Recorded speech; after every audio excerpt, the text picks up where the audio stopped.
Hi there, welcome back to another video, and in today's video I'm going to be taking you on a technical and backstage tour of a production I've been working on for the past 6 to 8 weeks called Spring Awakening. I will be taking you through the technical elements such as lighting, sound systems, as well as the different stage management challenges that we've had to encounter within this show. Let's get started.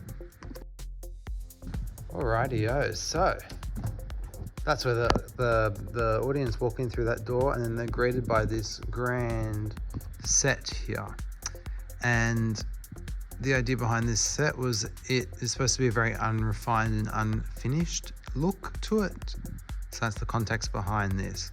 At the back here you can see we have exposed fly lines and things like that, as well as our dimmer racks and dimmer boxes. That was also a design choice that was made. Currently I am standing in a seating bank. I think it holds about 120 people at capacity. Don't quote me on that. But it is built out of Megadeck and Rostra. At the back here we have our sound station.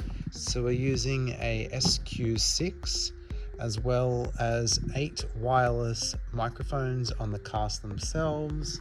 And we have another roaming wireless microphone. They're all hairline microphones. All right, so let's look at the lighting system.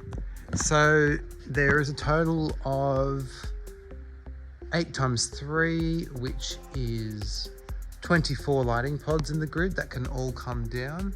As you can see here, each of them are able to fly down to about 1,000 mil off of the floor. It is a counterweight system, so we have to counterweight everything we put on the bars. And on each pod, you can see here, there are 4 outlets, 4 10 amp outlets. And then in the middle one here, there is one 20 amp circuit. Then all those cables go down into the dimmer racks behind, which are LSC Gen 5 dimmers.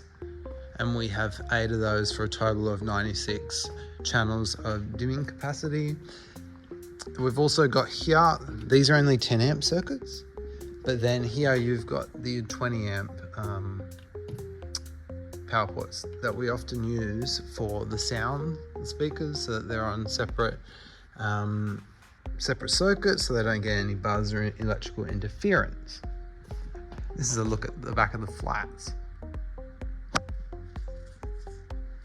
Alright, so let's come backstage. We've got a bunch of cue lights. We're using Leon audio cue lights. They do the job.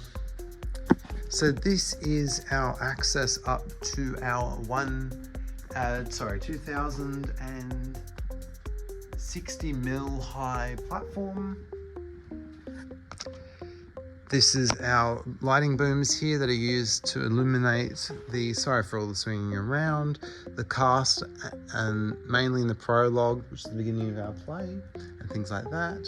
It also acts as a really cool thing and effect when someone actually wears this costume here. It's called a stalk outfit, and they wear it and walk down that pathway quite a bit. We have 2 hazes either side of stage. And this show is very heavily reliant on haze. We have some more cue lights here. Our props tables and a bunch of sticks and dirt that get placed out on the floor every night, as well as flowers here. And that involves quite a big cleanup. All right, so here we actually have a big curtain track here that we can pull across in the show, so that way the audience don't see as much. It has been interesting learning and adapting with this show. The director has been quite open, as well as the designers, to seeing everything in the audience. So we don't have to be too careful about what we do, just not showing lights obviously in the audience. Then we've also got another piece of black tat here, which we use to hold up for a quick change at the end of the show. So the sound system, there are 2 speakers underneath the seating bank. There are 2 either side. There are 4 for the front of house. There is also a subwoofer under the seating bank. And we also have an additional 2 speakers that sit behind in our fly lines, back here, just down there, and there's one behind this fly here. Heading on to opposite prompt or stage right, we have another set of booms here, as well as a low fog machine that we use in our final act performance, which creates a very cool, it is a little bit cliche, but we're using it to represent a graveyard. It creates a cool graveyard effect. This is all our networking infrastructure, including communications, which we use the Readle communication systems, as well as ELC nodes for DMAX distribution. And we also have one stage box on stage right or opposite prompt side that we use to transport data around. We had to be quite creative in this show. We had to put all of our tech stuff underneath and all our props underneath the platform up here, which cast hang out of, which is cool. Got more sticks, and this side is completely exposed, so we have to actually have backstage red light because otherwise the cast can see, otherwise the audience can see everything. And then we also have another boom here finally, which provides a nice angles across the stage. And these Chauvet rogues are quite loud, but they do give off good light and stuff like that. They also have good capability of zooming, so we can quite spot them in on stage, as well as decent color mixing. Heading back to the lighting rig, as you can see up here, we've also got one light that is flown lower than the rest of the grid. And fun fact with this grid, as you can probably see, the seating bank is like that. However, the fly lines and the fly pods, all the scaff on them is 90 degrees offset. So what the lighting team had to do was they had to build giant mother grids in the sky. It's like that. That piece of scaff is going across 2 fly pods. But then up here, you can see that the scaff is just, it's kind of crazy. The amount of scaff, clamps, even 45 degree scaff across a total of 4 fly pods here, which will be interesting and bump out tonight to see how we bring that down, because I don't think we can bring it down in one piece. So I think we're gonna have to get ULs or uplifts and ladders, take the fixtures off, take the scaff off, and then fly it down to get rid of any cable off of it. So our operating positions on this show is quite interesting. Last season we actually had, the seating bank last season was over here. And then the stage was on this side. But for this show, the seating bank was rotated 90 degrees to this side, which allows for more seats. But the problem with that is last season they did not like us having our operating tables at the back here. We had a whole row of operating tables, and which is fair because you could hear the stage manager, everything calling the show. But now we've only got sound out here. So the stage manager is using a video camera up there, which comes all the way back here. Let's come back stage. This is our sound miking up station, but you can see one of the feeds from the cameras here.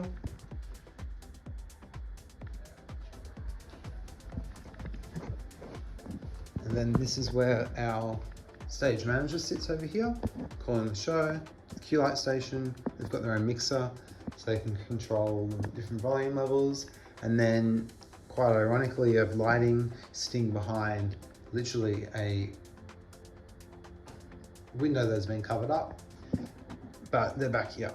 When we were plotting the show and everything, they were out in the audience in the seating bank. They were actually the last people to move into the seating, into here.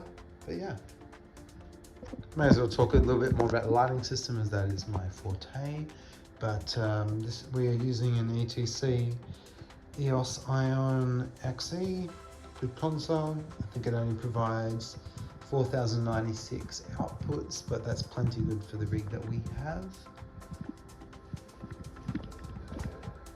So that means we're running all the cables and stuff through the walls, and there's a little hole just down here next to an older patch system where the cables come and then they get distributed around the venue. Heading back up to the lighting grid, we are using a few different movers up here. We've got the Ayrton Diablos, as well as one more of the Chauvet wash fixtures up there, which has been quite handy as locking has changed from the rehearsals and when the system was spec'd and everything like that. So that has been quite useful to have these movers in the rig, and they are very much used throughout the show. And then we have a series, quite a few different conventionals, 1.2K Fresnels, a couple PCs, a lot of Source 4 juniors and Source 4 fixed lens non-juniors that are used throughout the grid as well. We also have a Source 4 PAR. I absolutely love the color that comes out of these things, and this provides a cool little, it's got a very narrow lens in it to provide a cool wash on stage here. This is where our dirt sacks of dirt that I showed you in the beginning of this video, they all get poured out on the stage and swept up into a pile here to represent a grave. And we also have a few 650 watt Fresnels, prelude Fresnels in the fly lines to uplight them and give a cool look throughout the show.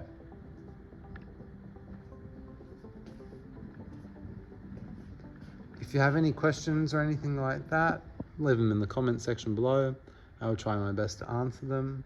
Thanks for watching, and as always, have a great day.